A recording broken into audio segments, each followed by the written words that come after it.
वेद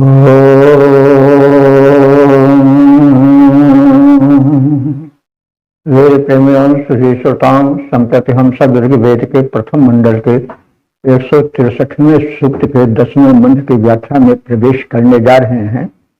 यह मंत्र त्रिष्टुप नामक छंद में निबद्ध है। मंत्र दृष्टा से है दीर्घतमा और देवता है अश्व। अश्व के विषय में हम बहुत कुछ जान चुके हैं। अब यहाँ पर अश्व का अर्थ सूर्य के रूप में लिया गया है। अश्व तीव्र गति से सवेग बलपूर्वक चलता है, वैसे सूर्य भी आकाश के विशाल क्षेत्र में गतिमान रहता है। तो इन तमाम तथ्यों और रूपकों के मध्य में प्रवेश करके हमको मंत्र का अर्थ करना है। तो इस मंत्र का शीर्षक है सूर्य का रथ और उसमें जुड़े किरण रूपी अश्वों की शोभा। अब संबंधित मंत्र का प्रथम पाठ हो जाए। ओम ईर्मान्तासः सिल्क मध्यमासः संशूरणासो दिव्यासो हंसा इव श्रेणिशो यतन्ते यदाक्षिषु दिव्यमज्मश्वाहा।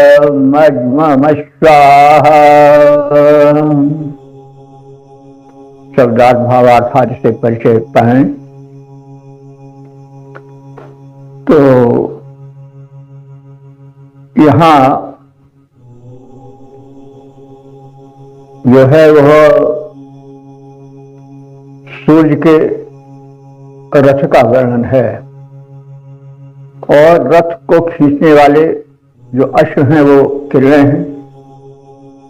तो काव्यात्मक चित्रण कुछ मंत्र में हुआ है और काव्य और साथ ही साथ जीवनोपयोगी संदेश दोनों के मध्य में वेदार्थ प्रस्फुटित होता है। ऋग्वेद में यह हम प्रायः स्थान स्थान पर देखते आए। तो सूर्य का रथ, आप वही सूर्य का या हम सब सूर्य का जो एक बिंब देखते हैं वही गतिशील है आकाश में। तो अब यह बात ध्यान में रखनी चाहिए कि वेद के जो देवता हैं वो प्रत्यक्ष देवता हैं, कल्पित देवता नहीं है। वो ये बात तो अलग है कि कहने में रूपकात्मकता आ गई हो, लाक्षणिकता आ गई हो, काव्यमयता आ गई हो, तो इन सब का आनंद लेते हुए हमें अर्थ करना चाहिए। और यह भी ध्यान रखना चाहिए कि जो उसका बाह्य रूप है वह दृश्यमान है, जिसे हम देखते हैं, उसी को देवता विशिष्ट रूप से नहीं मानना चाहिए। सूर्य का बिंब हम देखते हैं, लेकिन उस बिंब के पीछे एक जीवंत एक चैतन्य शक्ति है और वह चैतन्य शक्ति ही सूर्य है। केवल सूर्य का बिंब ही को सूर्य मान लेने से ऋषि का अभिप्राय नहीं स्पष्ट होगा। उस रविबिंब में सूक्ष्म रूप से वह दिव्य शक्तिमत्ता है जो सूर्य है, वही देवत्व है, वह एक चैतन्य रूप है। वो जल रूप नहीं है जैसा लोग समझते हैं। अग्नि को देख करके उसको समझते हैं कि नहीं, जल नहीं है वो, उसमें चेतनता है। उस चेतना को सूक्ष्म रूप से व्याप्त हमें देखना चाहिए और उसी चेतना को नमन हम करते हैं। तो वो जड़ नहीं है, उसमें एक चेतना है। इस प्रकार से हम अब काव्यमयता, दार्शनिकता और जीवनोपयोगी संदेशों के मध्य में अपने को अवस्थित करके, केंद्रित करके मंत्र के अर्थ में प्रवेश करेंगे। ईमान तासा, ईमान तासा माने सूर्य के रथ के मध्य के जो जघन भाग हैं वे पुष्ट हैं। ईमानतासह जघन भाग वाले, तो सूर्य के रथ के जघन भाग क्या हैं? माने रथ है, रथ की जंघा क्या होगी? उसके दो पहिए होंगे। व्यक्ति दो पैरों के बल चलता है, जंघा पौष्टिकता की प्रतीक है। तो सूर्य का जो रथ है उसके जो जघन हैं, जांघें हैं दो, वो क्या हैं? उसके चक्के हैं, चक्र हैं, और वे बड़े पुष्ट हैं। तो ईर्मांतासह, सूर्य के रथ के दोनों जांघें अर्थात चक्के जो हैं वो बड़े ही पुष्ट हैं। ईर्मांतासह और तिलिक मध्यमासह, ईर्मांतासह माने जघन भाग और मध्यम मासह माने मध्यम भाग। रथ का चक्र है, चक्र के बाद उसका जो मध्यम भाग है जिस पर विराजते हैं लोग, बैठते हैं, रथी, सारथी आदि, वो उसका मध्य भाग है। वह कैसा है? शिलिक है। शिलिक माने कला से परिपूर्ण है, शिल्प पूर्ण है। और कैसा है? शूरनासह, बड़ा ही सुशोभन है, चलने में शूर है, तेज है। शूरनासह तीव्र गति वाला है। और दिव्यासह, बड़ा ही दिव्य है। और अत्याह माने सदैव चलते रहने वाला है। तो सूर्य का रथ जो है वो कभी रुकता नहीं है। ये लोग कहते हैं कि सूर्य विश्राम कर रहे हैं, अब उदयाचल से उदित होकर के अस्ताचल में अस्त हो गए, उनकी गति में परिवर्तन हुआ, उनके स्वरूप में परिवर्तन हुआ, ऐसा कुछ नहीं है। सूर्य तो समान रूप से निरंतर तप रहे हैं प्राणी मात्र के हित के लिए। वहां न कभी शाम होती है न सुबह होती है। यह तो धरती के रुख के कारण होता है।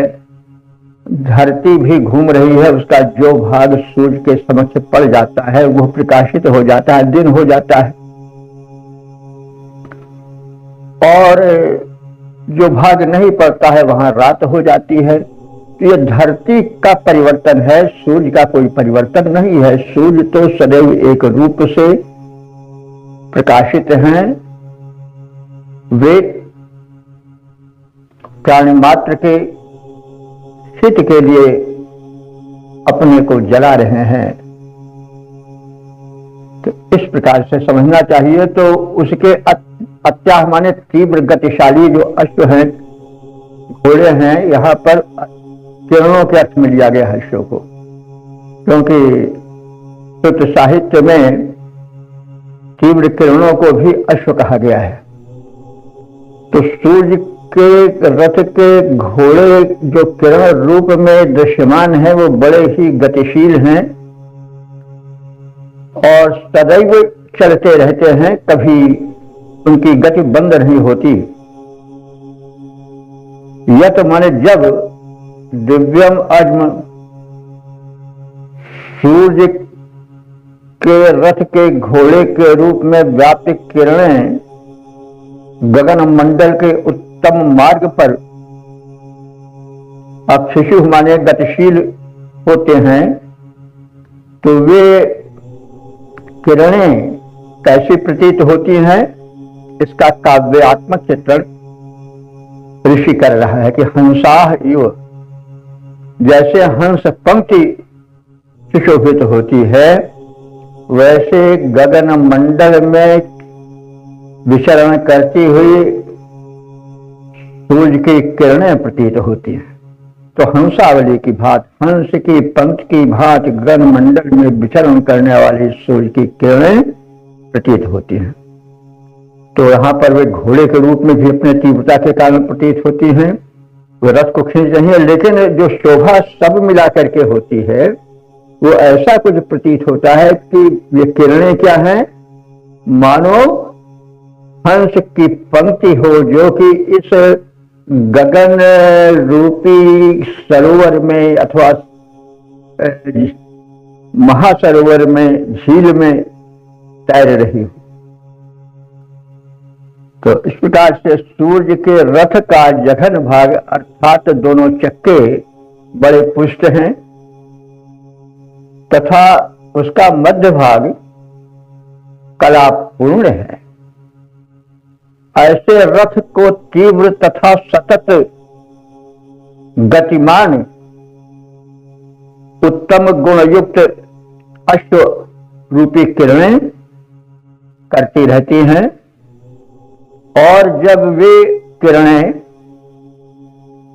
रवि बिंब को खींचती हुई आगे बढ़ती हैं, आकाश में चारों ओर फैल जाती हैं, आकाश नीला है, उसमें फैली हुई किरणें ऐसे प्रतीत हो रही हैं कि मानो गगन के उत्तम सरोवर में हंस तैर रहे हो और वे पंक्तिबद्ध होकर के चल रहे हो। इस प्रकार से हम इस मंत्र के व्याख्या भाग, शब्दार्थ भाग का संक्षिप्त परिचय प्राप्त के उपरांत पद रूपांतरण देखने में अपने को संलग्न करें। तो बलशाली रवि रथ के दोनों पहिए सबल पुष्ट जैसे, बलशाली रवि रथ के दोनों पहिए सबल पुष्ट जैसे मध्य भाग उस रथ का अति ही कलाकारिता युक्त, वैसे तीव्र सतत गतिमान किरण के अश्व उसे खींचा करते, तीव्र सतत गतिमान किरण के अश्व उसे खींचा करते, निज उत्तम गुण के द्वारा वे चित्त सभी का है हरते, निज उत्तम गुण के द्वारा वे चित्त सभी का है हरते। नभ के निर्मल पथ पर किरणें शोभित होती हैं, वैसे नभ के निर्मल पथ पर किरणें शोभित होती हैं, वैसे बाल मराल गमन करते हों पंक्तिबद्ध होकर जैसे, बाल मराल गमन करते हों पंक्तिबद्ध होकर जैसे। ओम वेद प्रेमियों, सुधी श्रोताओं, संप्रति हम सब ऋग्वेद के प्रथम मंडल के 163वें सूक्त के 11वें मंत्र की व्याख्या में प्रवेश करने जा रहे हैं। यह मंत्र त्रिष्टुप नामक छंद में निबद्ध है।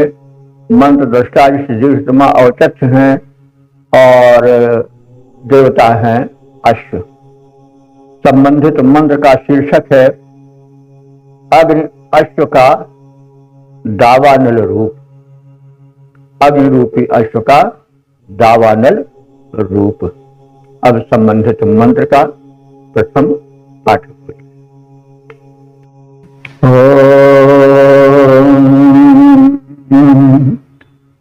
तव शरीरम पतयिष्णववर्णं तव चित्तं वातयुवधीमान् ॐ तव शरीरं पतयिष्णववर्णं तव चित्तं वातयुवधीमान् तव शृंगारि विष्ठिता पुरुत्रारणेषु जर्भुराणा चरन्ति। शब्दार्थ भावार्थ आदि से परिचय प्राप्त करें। तो ये श्रुति साहित्य में शब्दकोश में कथित है कि अग्निर्वा अश्व, अग्नि भी अश्व है, तो अग्नि को अश्व कथित किया गया है। तो उसी अग्नि से यहां तात्पर्य लिया गया है। तो लेकिन अग्नि के कई रूप होते हैं, उसका हम सुखद रूप दीप प्रज्वलन में देखते हैं। अंधकार विनाशक सुखद घृत का दीप हो तो क्या कहना है। तो लेकिन उसका विकट रूप भी हम देखते हैं, वो हमें दावानल में जब वन में आग लगती है तब दिखाई पड़ता है। अश्व का भी रूप कुछ ऐसे ही है। अश्व तो चलता है तो बढ़िया चाल से भी धीरे धीरे चलता है, बड़ा अच्छा लगता है। भागता है तो भी बुरा नहीं लगता है, लेकिन कभी कभी बिगड़ जाता है तो खड़ा हो जाता है और फिर एक मतलब भयावह रूप धारण कर लेता है। तो वैसे अग्नि का जब कोमल कांत रूप दावानल बन जाता है तो बिगड़े लक्ष्य की भांति प्रतीत होता है। तो इस छद का वर्णन किया जा रहा है। और एक चीज है भी कि जो महान होते हैं उनके दो रूप होते हैं। एक तो शांत रूप होता है, कृपालु रूप होता है, कोमल रूप होता है। दूसरा कठोर रूप भी होता है। वज्रादपि कठोराणि मृदूनि कुसुमादपि, इसे भवभूति ने कहा है। और कुलसहु मतलब तुलसीदास जी ने भी कहा है कि जो महान होते हैं वो कोमल कुसुम चाह, कोमल बनते हैं तो कुसुम हो जाते हैं, लेकिन अगर कठोर बनते हैं तो कुलिश हो जाते हैं, वज्र हो जाते हैं।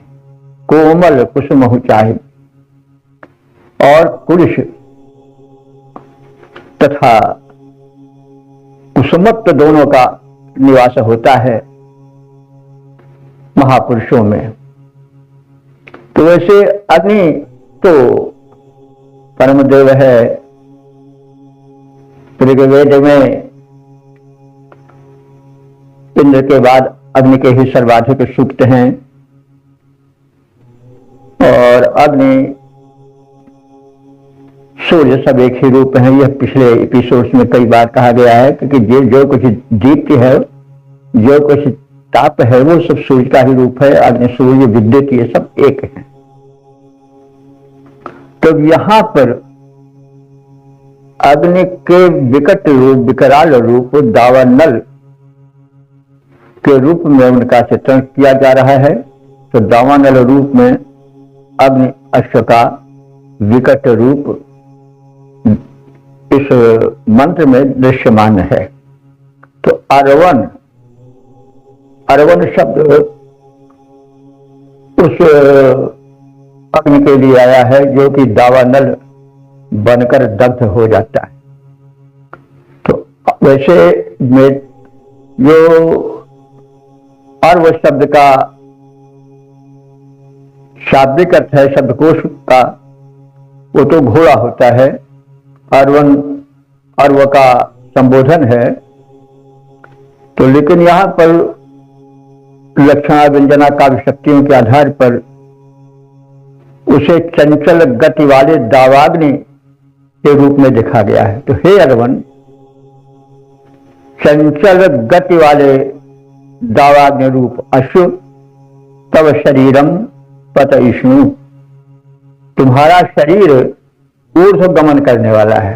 ऊर्ध्व माने ऊंचे उठने वाला है। जब दावानल लगता है तो बड़ी ऊंची ऊंची लपटें उठती हैं।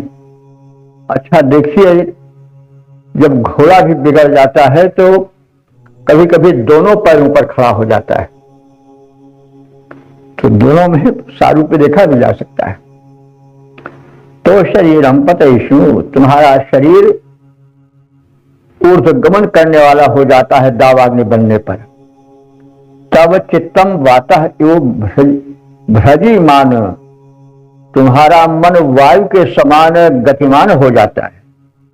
यानी दावानल में तीव्रता भी आ जाती है वायु की, और वायु से वर्धन भी होता है दावाग्नि का। तव श्रृंगारी पुरुत्राविष्ठिता, तव श्रृंगारी माने तुम्हारी सींगे। तो यहाँ सींगे यानी जो उपमान है वो कहा गया है, लेकिन उपमेय नहीं कहा गया है, तो उपमान से हम कथित उपमेय का अनुमान कर लेते हैं। तो अग्नि को अश्व का रूप दिया गया है, तो अश्व के श्रृंग तो नहीं होते, लेकिन हम उनके लपटों को ही श्रृंग मान लें, क्योंकि कल्पना है, तो कल्पना में तो कवि स्वतंत्र होता है।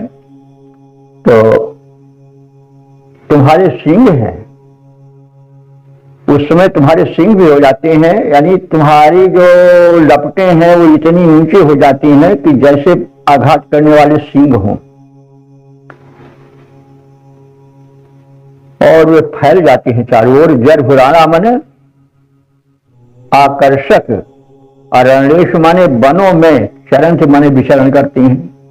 वन जो कि हरे भरे आकर्षक हैं, वे जब दावाग्नि की चपेट में आ जाते हैं तो उनका प्रारूप बदल जाता है और अग्नि उस हरे भरे वन में निर्भय विचरण करते हैं। तो हे चंचल गति से चलने वाले अग्निरूप अश्व, तुम्हारी गति ऊर्ध्वोन्मुखी है,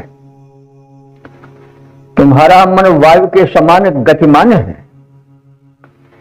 तुम्हारी सींगें अर्थात लपटें बहुत दूर तक फैलकर हरे भरे आकर्षक वनों में निर्भय विचरण करती हैं। तो अब इसके पद रूपांतरण पर भी दृष्टि डाला जाए। दावाग्नि बने हे अग्नियश, दावाग्नि बने हे अग्नियश, तुम बड़े वेग से आगे बढ़ते रहते हो। ऊर्ध्वमुखी गति विदित तुम्हारी नभ पर चढ़ते रहते हो। वायु सदृश गतिशील चपल अति तीव्र गमन करने वाले, अपने सिर पर परम नुकीली लपट श्रृंग धरने वाले, बहुत दूर तक फैल वनों में विचरण करते रहते हो। दावाग्नि बने तुम बहुत दूर तक फैल वनों में विचरण करते रहते हो। दीप्ति अलौकिक निज तेजस्वी तन से भरते रहते हो। ओम वेद प्रेमियों, सुधी श्रोताओं, संप्रति हम सब ऋग्वेद के प्रथम मंडल के 163वें सूक्त के 12वें मंत्र की व्याख्या में प्रवेश करने जा रहे हैं। यह मंत्र त्रिष्टुप नामक छंद में निबद्ध है। मंत्र दृष्टा दीर्घतमावचत्य हैं और देवता है अश्व। प्रस्तुत मंत्र का शीर्षक है नियंत्रित मन रूपी अश्व को परमानंद रूप परमात्मा की प्राप्ति होती है। अब यहां पर अश्व का अर्थ मन दिया गया है। अब संबंधित मंत्र का सर्वप्रथम पाठ हो जाए।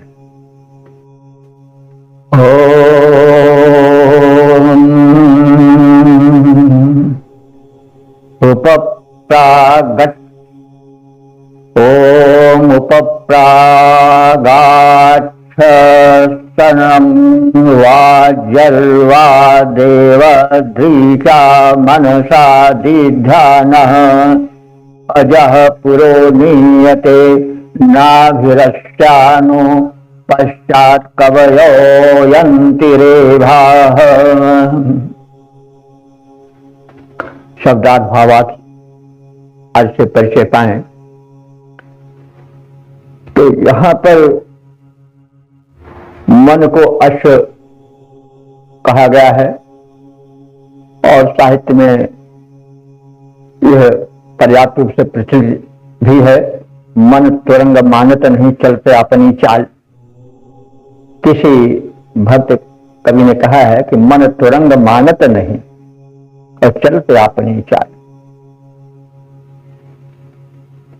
तो मन अश्व है, यह स्थान स्थान पर हम लोग दर्शन में साहित्य में पढ़ते आए हैं। और अश्व का अर्थ अगर हम करना चाहे तो मरणशील मर्त्य मानव भी हो सकता है। जैसे आ अश्व है, आ धन स्व अश्व, तो जो कल न हो वह अश्व है। तो मानव आज है और कल का सूर्योदय वो देखे या न देखे कौन कह सकता है। तो जिसका भविष्य सुनिश्चित न, जन्म मरण सुनिश्चित न हो, अश्व कहा जा सकता है।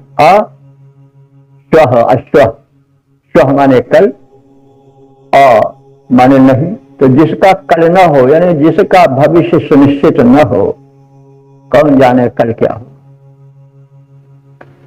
तो ऐसा मनुष्य यदि अपने मन अश्व को वश में कर ले तो उसे परमानंद परमात्मा की प्राप्ति हो सकती है। ऋषि यह संदेश दे रहा है, इसी की व्याख्या इस मंत्र में होगी। तो वाजी अरवा, वाजी माने बलवान और अरवा माने चंचल मन रूपी अश्व।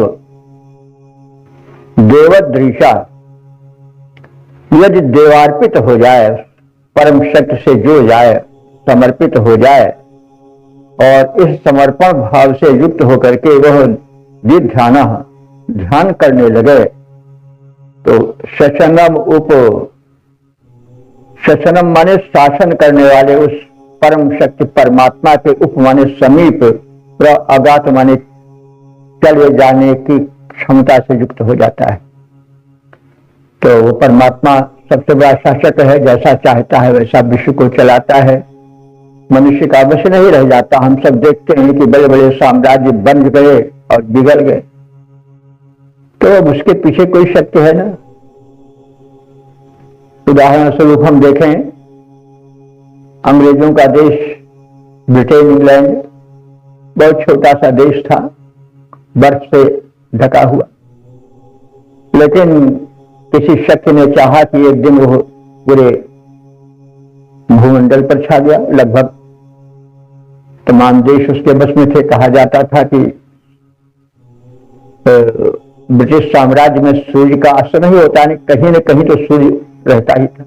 अमेरिका पर भी उसका, ऑस्ट्रेलिया पर भी था, भारत पर भी था, चीन पर भी था, अफ्रीका के तमाम देशों में था। तो कहने का मतलब अब वो देश किसी शक्ति ने चाहा तो वह उठ गया और फिर उसके बाद फिर सिमट गया। 200 वर्ष के भीतर ही फिर वही पुनः मुश्किल वाली स्थिति हो गई। तो कहने का मतलब शासनम शब्द आया है कि शासन करता। तो शासन करता कौन है? परमात्मा। सच्चा शासक वही है कि जिसके इशारे पर साम्राज्य बनते हैं और बिगड़ जाते हैं। तो उस शासन करने वाले सर्वश्रेष्ठ सर्वव्यापी परमात्मा के शरण में जो अगात पहुंच जाता है कि नाभि अजह पुरा नियते, और उसके ध्यान में अजह माने उस अजन्मे परब्रह्म परमात्मा के ध्यान में समक्ष कहीं बैठ करके, नाभि माने केंद्र में, यानी किसी बिंदु के केंद्र में, किसी वस्तु के केंद्र में अपने ध्यान को लगाता है। यानी ध्यान के केंद्र में सामने अजन्मा परब्रह्म को लाता है। तो उस ध्यान के बल से वह इतना समर्थ बन जाता है कि वह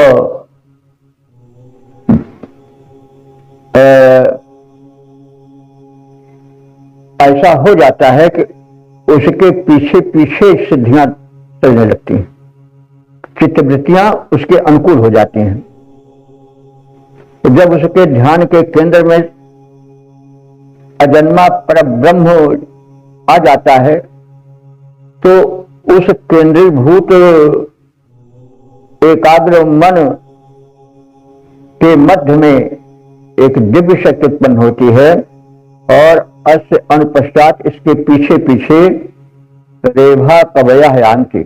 रेभा बने मुखर प्रकट, कवया हमारे आनंदप्रद चित्तवृत्तियां चलती हैं, यानी चित्तवृत्तियों में परिवर्तन होता है। जो चित्तवृत्तियां सदैव दुख ही दुख देख रही थी, ये चित्तवृत्तियां शिष्य में सर्वत्र सुख ही सुख देखने लगती हैं, उसे कहीं दुख का आभास होता ही नहीं।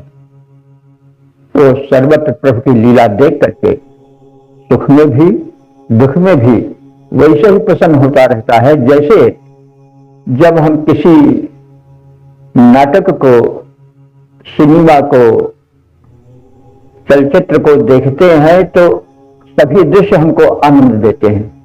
उसमें श्रृंगार रस भी अगर आ गया तो भी आनंद आता है, वीर रस आ गया तो भी आनंद होता है, करुण रस आ गया, कोई कष्ट पा रहा है तो भी उसे आनंद आता है, तो विभत्स देखता है तो भी आनंद आता है। तो सतरस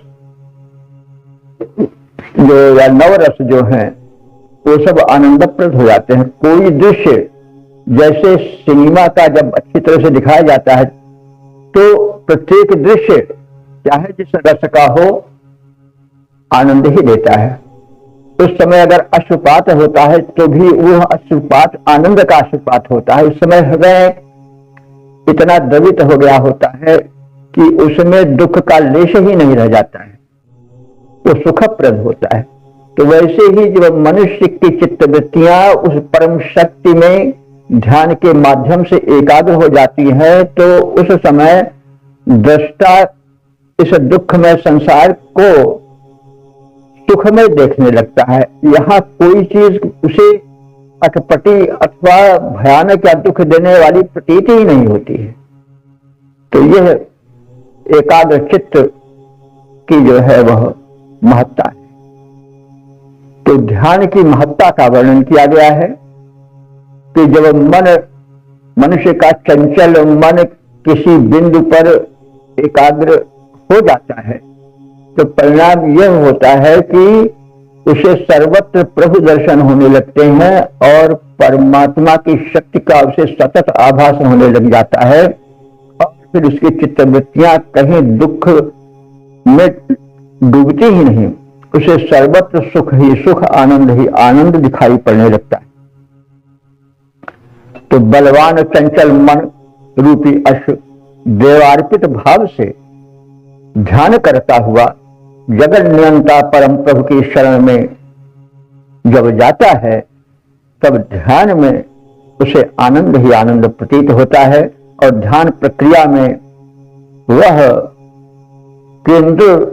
केंद्रित हो जाता है और केंद्रित होने पर उसे पर ब्रह्म परमात्मा की छटा का दर्शन ज्योति रूप में होने लग जाता है और चित्त उसी में रमण करने लग जाता है। ध्यान अवस्थित होने पर आनंददायक मुखरित चित्तवृत्तियां पीछे पीछे चलती हैं। चित्तवृत्तियों में कहीं दुख का लेश रह ही नहीं जाता है।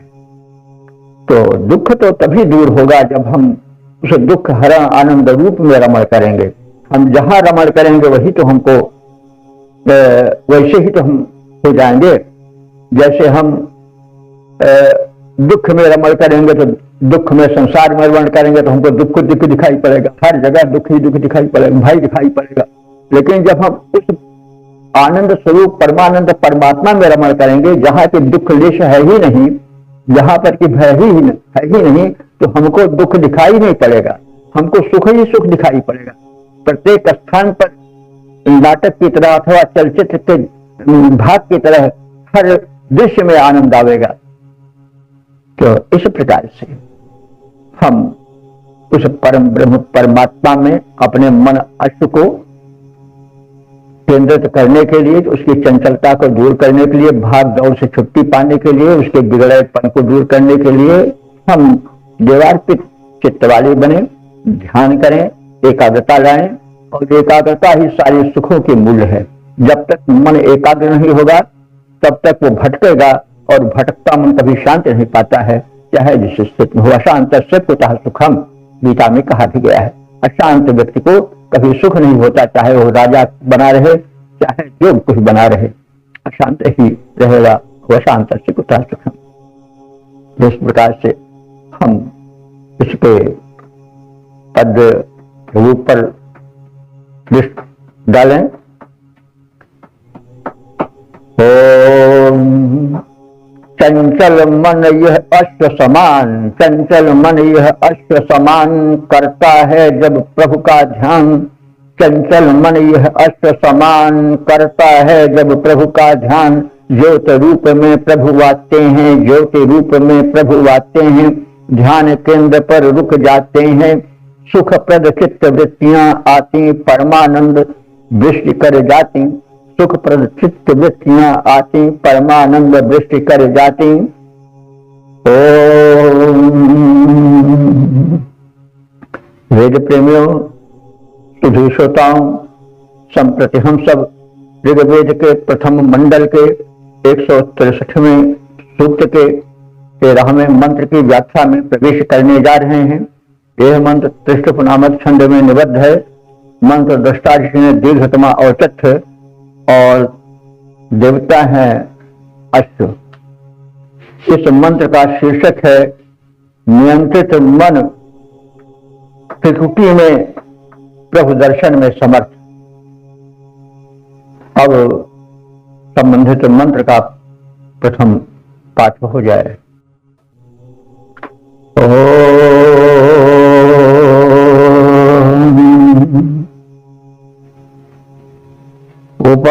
उपप्रागात् परमं यत् सधस्थमर्वान् अच्छापितरं मातरं च अद्या देवाञ्जुष्टतमो हि गम्या अथा शस्ते दाशुषे अथा शास्त्रे दाशुषे वार्याणि। अब शब्दार्थ और भावार्थ जगत में प्रवेश करें तो इस मंत्र में ध्यान की महिमा का वर्णन किया गया है। मन रूपी अश्व को ध्यान की प्रक्रिया से वश में किया जा सकता है। जीवन यात्रा को सफल बनाया जा सकता है, अपने गंतव्य तक पहुंचा जा सकता है। और ध्यान प्रक्रिया में त्रिकुटी को प्रधान स्थान दिया है ऋषि ने। हम त्रिकुटी को जाने क्या है। त्रिकुटी तो ये त्रिकुटी भौहों, दोनों भौहों के मध्य के स्थान को कहते हैं। दोनों भौहों के मध्य का जो खाली स्थान होता है त्रिकुटी। तो यहां पर ध्यान हेतु दृश्य जमानी चाहिए। और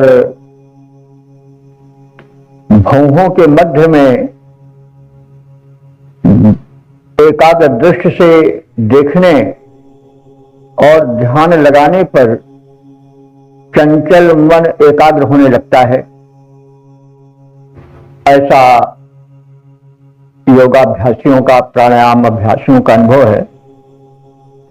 और आप सब भी ऐसा अनुभव प्राप्त करें। तो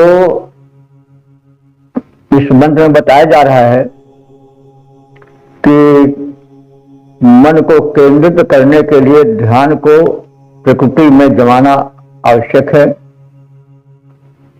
और केंद्रित मन में परमात्मा प्रतिबिंबित होने लगता है। यह बात कही गई है। ज्ञानी व्यक्ति ध्यानी बने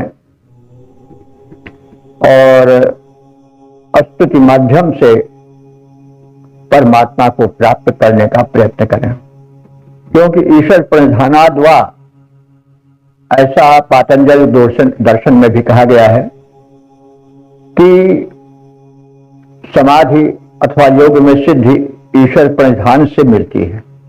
ईश्वर प्रणिधान का अर्थ हुआ कि ईश्वर की कृपा और ईश्वर का ध्यान करना भी जो है वह सिद्ध का साधन है। और अगर इतना हो गया, परमात्मा कृपा हो गई, तो फिर समाधि में अथवा उस माध्यम से प्रभु को प्राप्त करने में, सिद्ध में अधिक विलंब नहीं लगता है।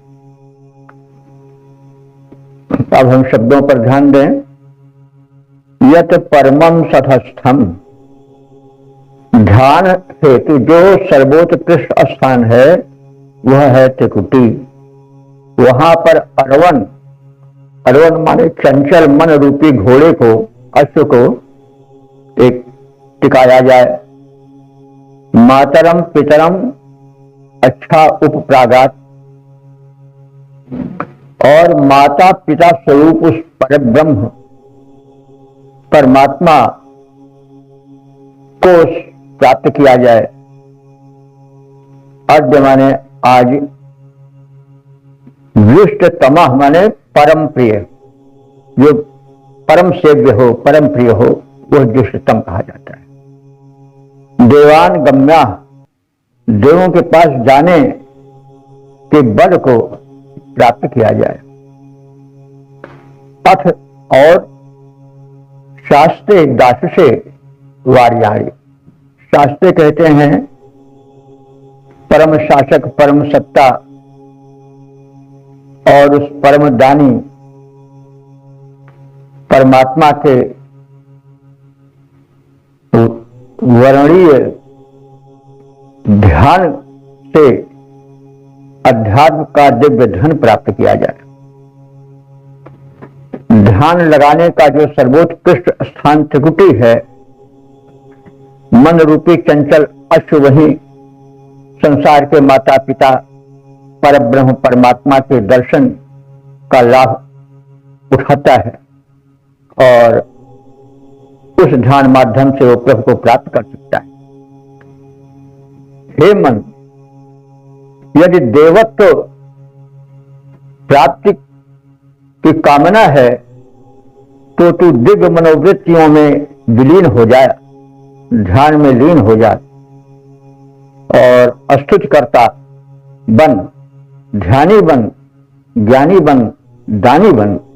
और ऐसे व्यक्ति जो है वो दिव्य अध्यात्म का धन प्राप्त करते हैं। यह ऋषि का स्पष्ट मंतव्य है। अब इस मंत्र के पद रूपांतरण पर ध्यान दें। दो भौहों का मध्य स्थान त्रिकुटी कहलाता, दो भौहों का मध्य स्थान त्रिकुटी कहलाता, वही ध्यान से चंचल मन स्थिर टिक पाता। जग के माता पिता परम प्रभु माने जाते, जग के माता पिता परम प्रभु माने जाते, वही ध्यान में ज्योति रूप में है आ जाते। मन तू दिव्य चेतना में विलीन हो जाए। हे मन चंचल, तू दिव्य चेतना में विलीन हो जाए। स्तुति करता दानी ध्यानी बनकर दैवी संपत्ति कमाए। तो इस प्रकार से हमने इस सूक्त के अंतिम समापन वाले मंत्र का संक्षिप्त ज्ञान प्राप्त किया। ऋषि जो है वह ध्यान प्रक्रिया पर विशेष ध्यान दे रहा है, क्योंकि जब तक मन की चंचलता नहीं समाप्त होगी, चित्त एकाग्र नहीं होगा, तब तक जो है वो लाख उपाय करो, सिद्धि नहीं मिल सकती है। जो सिद्धियां हैं जितनी भी हो एकाग्रता में बसती हैं। यदि मन एकाग्र हो गया तो कुछ भी दुर्लभ नहीं रह सकता है। चंचल मन कुछ नहीं प्राप्त कर सकता है, न सुख प्राप्त कर सकता है, न शांति प्राप्त कर सकता है। एकाग्रता में ही सब कुछ है। यह इस मंत्र का मुख्य संदेश है। अब हम इस सूत्र पर भी थोड़ा ध्यान दें और इसके विषय में हम यह जान लें कि इस सूक्त में 13 मंत्र हैं। तो ऋग्वेद के प्रथम मंडल के 163वें सूक्त के 13 मंत्रों की व्याख्या से हम परिचित हुए और अभी तक जो हम व्याख्या सुन चुके हैं उनकी संख्या 1715 हो चुकी है। ये प्रभु की कृपा है, वेद भगवान की अनुकंपा है। तो अब हम इस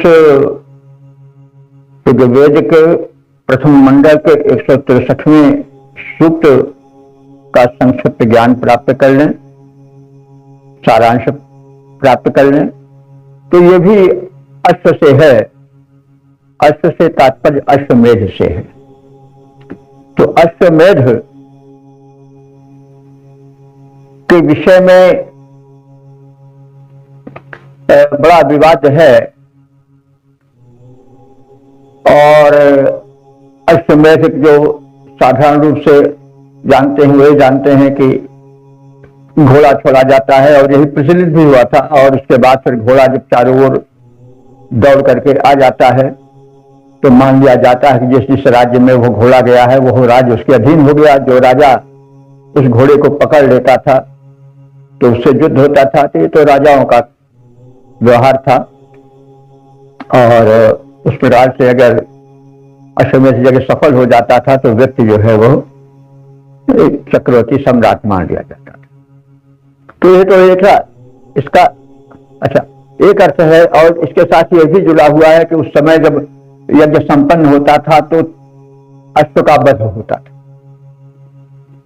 और अश्व एक नहीं, ऐसा हमने ब्राह्मण ग्रंथों में कहीं देखा है, संभवतः शतपथ ब्राह्मण हो, कि उसमें एक प्रमुख अश्व होता था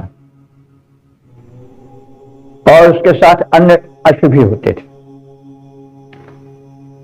और विद्वान भी चलते थे साथ। तो विद्वान इसलिए रहते थे कि जब राजा कोई अश्व पकड़े तो सैनिक उसके सैनिक से युद्ध करें और विद्वान व्यक्ति उस राज्य में कितने विद्वान हैं उनसे शास्त्र करें। और फिर जब ऐसे हो जाता था तो वो अश्व प्रमुख अश्व मारा जाता था। उसके साथ साथ और भी अश्व मारे जाते थे, उनका वध होता था। और भी बहुत से पशुओं का वध होता था।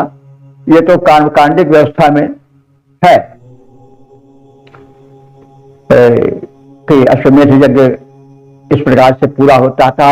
वाल्मीकि रामायण में भी इसका चित्रण है, कुछ इसी रूप में है जैसा हमने अभी बताया है।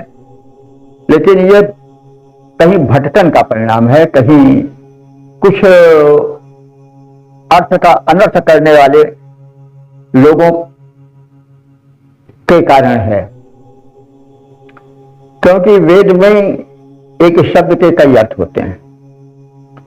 तो उन कई अर्थों में जो लोग यज्ञ को जटिलता देना चाहते थे, उसके माध्यम से अर्थार्जन करना चाहते थे, पुरोहित वर्ग। यानी ये देखिए, ये पुरोहितवाद हर धर्म में चला था। आप सब जानते हैं कि क्रिश्चियनिटी में भी यह चला था। जब स्वर्ग का टिकट बेचा जाता था, बाद में उसका विरोध हुआ, प्रोटेस्टेंट चला। आज तो अधिकांश ईसाई जगत प्रोटेस्टेंट धर्म का ही अनुयायी है।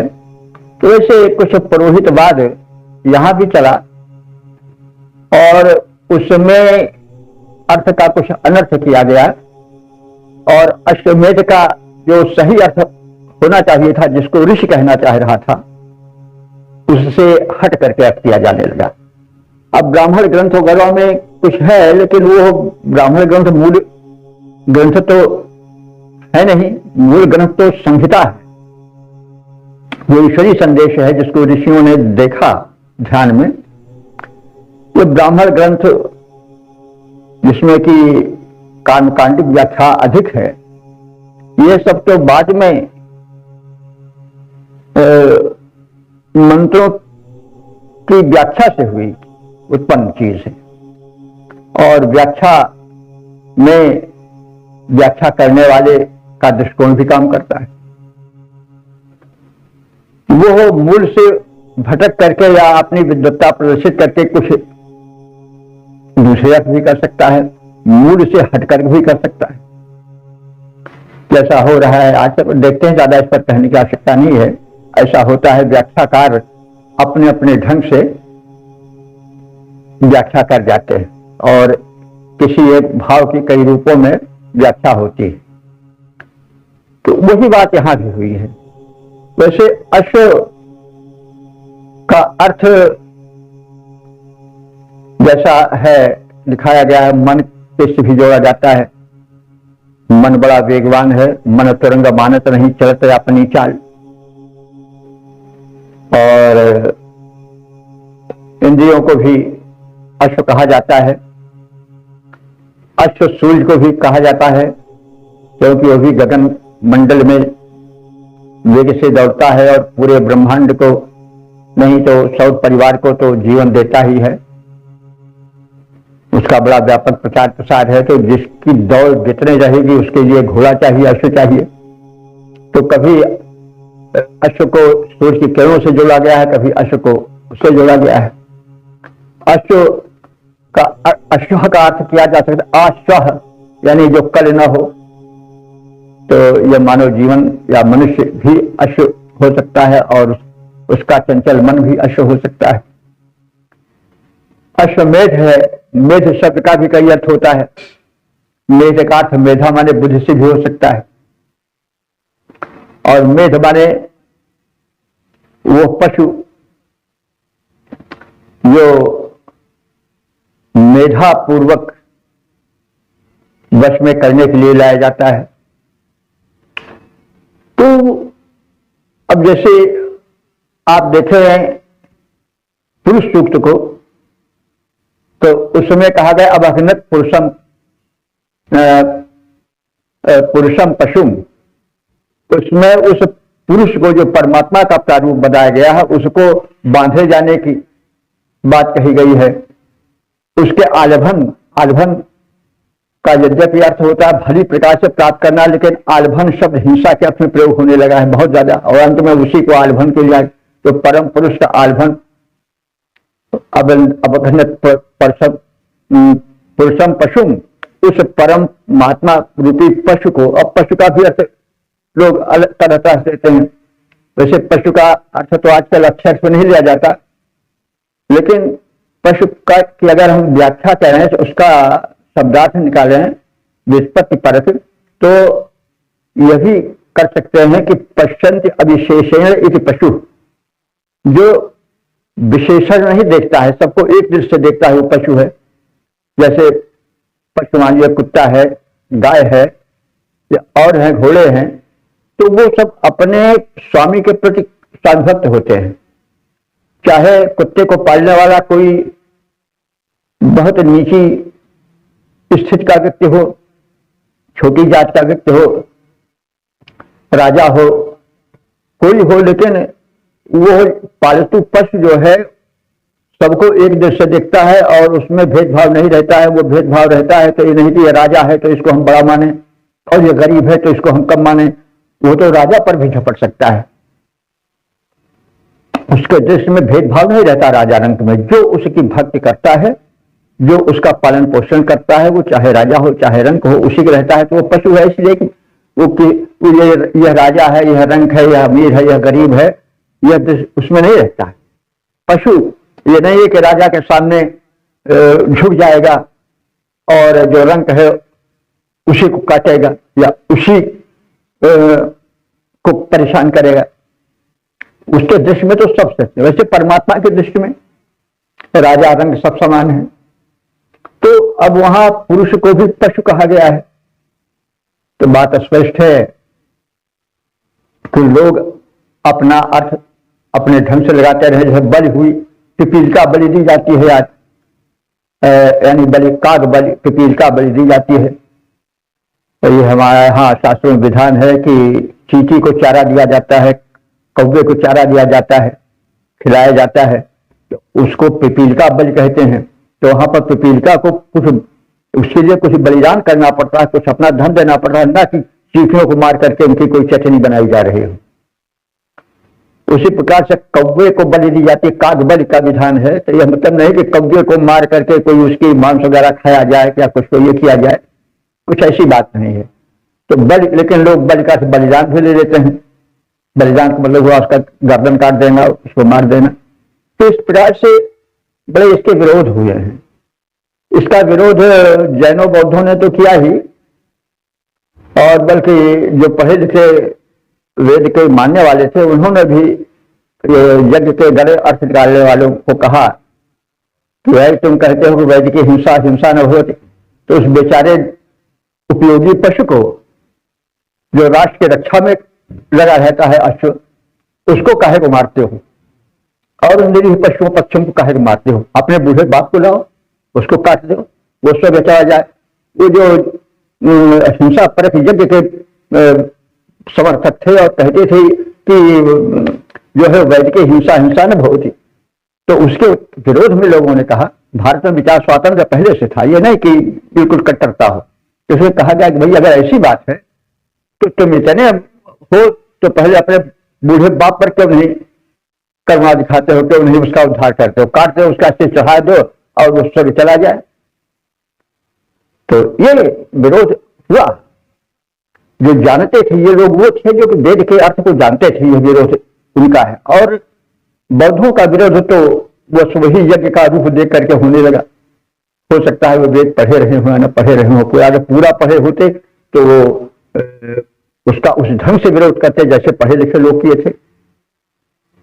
तो इसका ये मतलब भ्रांति हुई और भ्रांति फैलाई गई।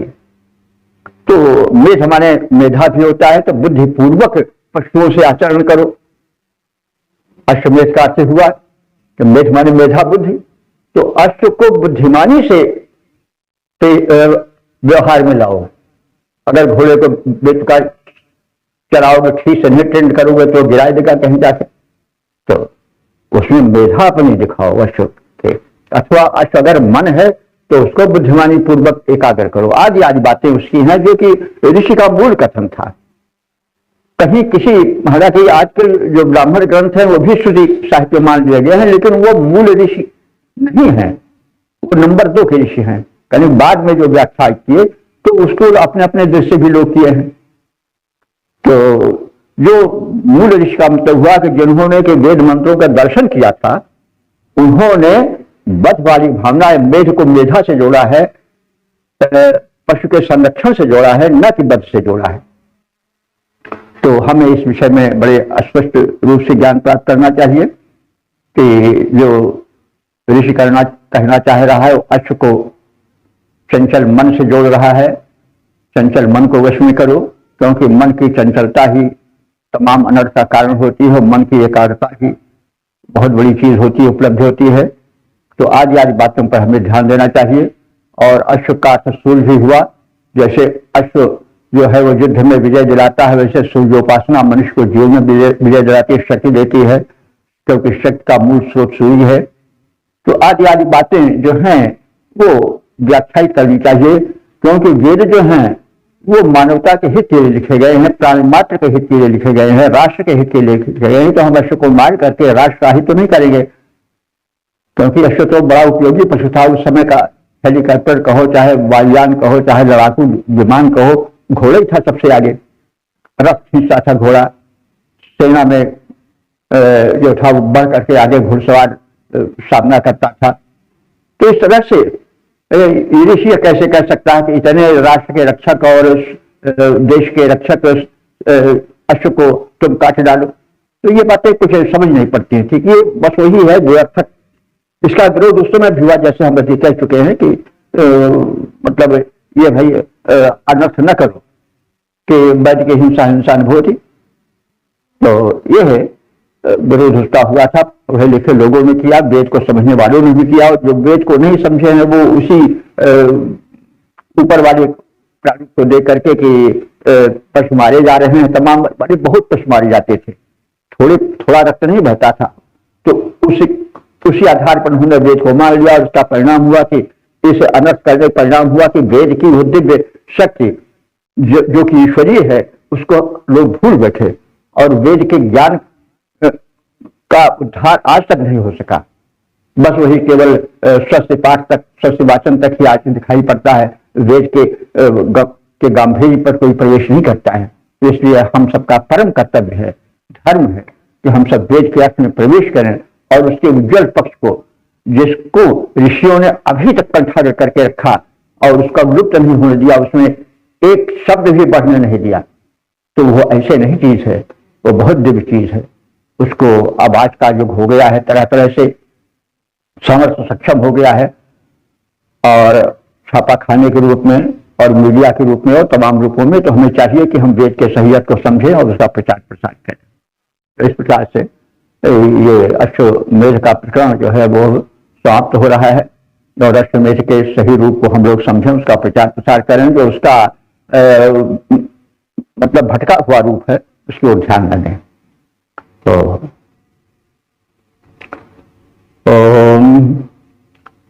अब हम आगे 164वें सूक्त में प्रवेश करेंगे। ओम सर्वे भवन्तु सुखिनः, सर्वे सन्तु निरामयाः, सर्वे भद्राणि पश्यन्तु, मा कश्चित् दुःख भाग् भवेत्।